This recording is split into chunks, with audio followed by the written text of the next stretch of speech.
స్వాగతం. నేను మీ సిడ్నీ. ఎలా ఉన్నారండి? అందరూ బాగున్నారా? నేనైతే సూపర్గా ఉన్నానండి.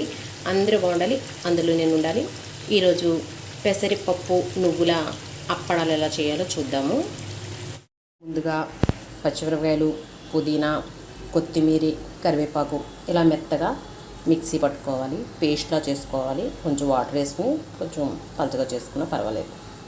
కేజీ వరిపిండి తీసుకున్నానండి, పొడిపిండి ఆడించాను. వెయ్యి. ఇప్పుడు ఇందులోకి నువ్వులు, పచ్చి నువ్వులు ఎంత కావాలంటే ఎక్కువ కావాలంటే ఎక్కువ వేసుకోవచ్చు, తక్కువ కావాలంటే తక్కువ వేసుకోవచ్చు, మన ఇష్టం, టేస్ట్ని బట్టి. కొద్దిగా టేస్ట్కి సరిపడా వాము వెయ్యి. సరిపడా ఉప్పు వేసుకుని బాగా పిండికి పట్టేలాగా కలుపుకోవాలి. కరివేపప్పు నీళ్ళలో నానబెట్టుకుని ఉంచుకున్నాను. పెసరపప్పు వేసుకుంటున్నాము, మంచి టేస్ట్గా ఉంటుంది అనమాట. పెసరపప్పు వేసుకుంటే కావాలంటే శనగపప్పు కూడా వేసుకోవచ్చు. నేనైతే పెసరపప్పు ఒకటే వేసాను. పచ్చిమిరపకాయలు, కొత్తిమీర, పుదీనా, కరివేపాకు మిక్సీ పట్టాను కదండి పేస్ట్, అది వేసుకుని కారానికి సరిపడగా, ఎక్కువ తినేవాళ్ళు అయితే కారం ఎక్కువ వేసుకోవచ్చు, తక్కువ తినేవాళ్ళు తక్కువ వేసుకోవచ్చు, చూసుకుని వేసుకోవాలి. సరిపడంత వేసుకుని బాగా కలుపుకోవాలి. గ్లాసులు వాటర్ పోసుకొని పొయ్యి మీద పెట్టుకుని బాగా మరిగించుకోవాలి. వాటర్ ఎంత బాగా మరిగితే పిండిలో పోసుకుంటే అంత గుల్లగా వస్తాయి.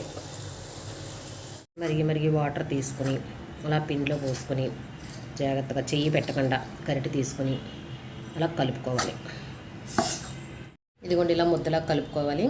నాకైతే కేజీ పిండికి 2 గ్లాసులు వాటర్ పట్టిందండి, పెద్ద గ్లాసులు వేస్తే ఇలాగా పిండి ఇలా ముద్దగా అయ్యిందనమాట. ఇదిగోండి పిండిని ఇలా చిన్న చిన్న ఉంటలుగా చేసుకోవాలి. ఇదిగోండి ఇలా చిన్న చిన్న అప్పడాల కింద చేసుకుని ఒక కవర్ మీద తీసుకోవాలి. పొయ్యి వెలిగించుకుని పాన్ పెట్టుకుని డీప్ ఫ్రైకి సరిపడా ఆయిల్ వేసుకుని, ఆయిల్ వేడెక్కిన తర్వాత చేసి ఉంచుకున్నాను కదండి అప్పడాలు, ఆ అప్పడాలు ఈ నూనెలో వేసుకుని బాగా ఎరుపు రంగు వచ్చేలాగా కరకరలాడేలాగా వేపించుకోవాలి. ఇదిగోండి ఇలాగ ఎర్రగా వేపుకొని వేరే గిన్నెలో తీసుకుంటే నువ్వుల పెసరపప్పు అప్పడాలు రెడీ.